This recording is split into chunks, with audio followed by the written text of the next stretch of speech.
আমি তোমাদেরকে নিয়ে যে ব্যাপারে ভয় করি আনতুবসাতা আলাইকুমুদ দুনিয়া, সেটা হচ্ছে তোমরা সকলেই ধনী হয়ে যাবে, পৃথিবীকে তোমাদের উপরে প্রশস্ত করে দেওয়া হবে, পৃথিবীকে সম্পদে পরিপূর্ণ করে দেওয়া হবে।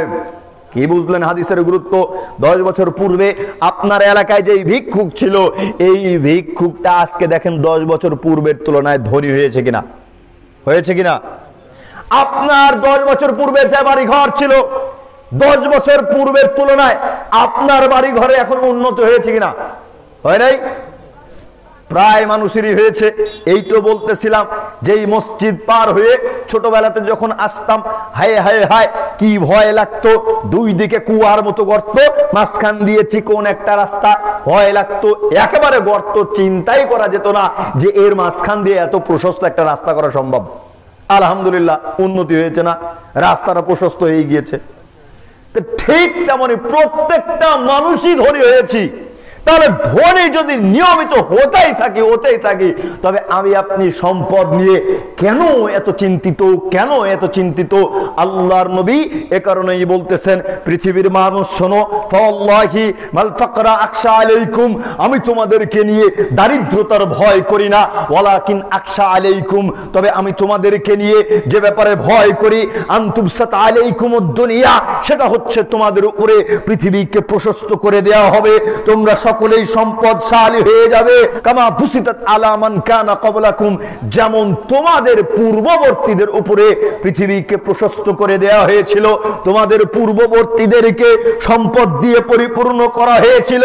ফাতানাফাসুহা কামা তানাফাসুহা, তোমরা সকলেই সেই সম্পদের পিছনে প্রতিযোগিতা শুরু করে দিবে, সম্পদ উপার্জন করার জন্য প্রতিযোগিতা শুরু করে দিবে।